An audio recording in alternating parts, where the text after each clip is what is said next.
and welcome to another episode of BaranovTV, designed to demystify the world of accounts and tax and to help your business grow. I thought in this episode it'd be really helpful to relay a conversation that I had earlier today with an existing client. They are in the tech sector and they have customers of their own that are normally with them for a long period of time, have a high lifetime value to them. But because of coronavirus, a lot of these big businesses have been told they cannot spend any money unless it's absolutely business critical. So regardless of the fact that our client is saving their customers and their clients a huge amount of money, those customers are having to walk away, and they have just lost 4 of their big customers. Now, that may not sound like a lot, but it's worth quite a lot of money to them. And so they were having a conversation with Chris the other day about what they could do, and they were talking finance. So they've started down that route and sorting that side of things out to extend the cash flow that they've got. But I've had a conversation with them today around marketing, because they were in a little bit of a tailspin because they don't lose customers. So consequently, when they just get a few customers here and there, it's great because they've already got quite a solid, consistent client base as it is. However, they now need to replace those 4 customers quite quickly to make sure that they don't develop too much of a hole in their cash flow. As a result, we were discussing the best options for them.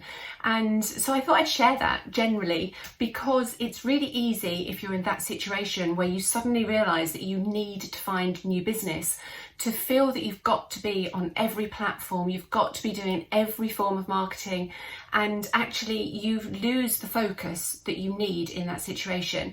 So the conversation that we had was quite specific, really. We were discussing how they usually find their customers, where do they normally come from, and then their new customers, when they do come on board, tend to come from referrals, where somebody has moved companies and realizes that their new company doesn't have that service in place. It can come from people that they already know, where they've built relationships, where they've been talking to somebody over a period of time that they've met at an exhibition or a trade show, and they finally got to the point where it's right for them and the timing is right. So it's all about relationships for them. We also discussed how many new customers they actually need, because they were thinking about LinkedIn advertising, Facebook advertising, all sorts of different activities, but they actually only need, realistically, to replace those 4 customers. So actually, they don't need to be all over Facebook. They don't need to be all over LinkedIn. Yes, it would be good to raise their awareness and to raise their profile and to start to do some of those things. But to actually get those customers on board relatively quickly, the best approach for them is looking at their lifetime value of a customer to say, right, okay, how do we create a target list of our ideal customers and come up with 15 maximum to get that 4, concentrate on trying to get in touch and in front of those people, because they know that if they can get in touch with those people and actually have the right conversations and explain the value that their system offers, then there's a really good chance that they will get their 4 new customers. We also discuss niches, because they've got one in particular that they serve a lot of. So they should be leaning against an open door with this industry, that if one person that they contact, their prospect, realizes that they don't have what their competition essentially has, then they should be able to quite quickly convert them. So we discussed a lot around that side of things, but it was really around being really focused and making sure that their spend in terms of cost, but also their time and their attention, is aimed in the right direction. And I just thought that with everything that's going on at the moment, a lot of businesses are being affected by their own customers, reduced budgets, increased decision times, and all of those sorts of things. We all need to be really focused on what we're actually putting our activity into and our attention to.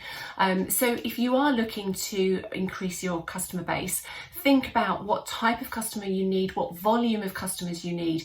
You need to know where those people are hanging out.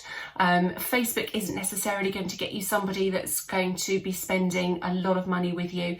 You need to be actually talking to them in the right environment and in the right way.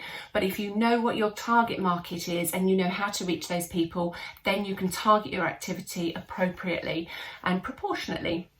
And having some of those figures like lifetime value and those sorts of numbers to hand can help you make that really focused decision. So that's really pretty much all I wanted to say, is that, you know, it's around being targeted and it's around building relationships, because when people trust you and they know that the service that you or the product that you've got is absolutely going to make a huge difference to them, and you're talking benefits, then it's a much easier conversation to have. So if you need to use us as a sounding board for anything like that, whether it's the numbers or your approach, then please do get in touch. I am not a marketing expert, but I do know bits, and I know what's worked for us, and I know what's worked for other businesses that we've acted for in the past. I'm very happy to share that and act as a sounding board if it's useful, and just help you get some focus and some clarity. So I hope that's helpful, and I'll see you all very soon.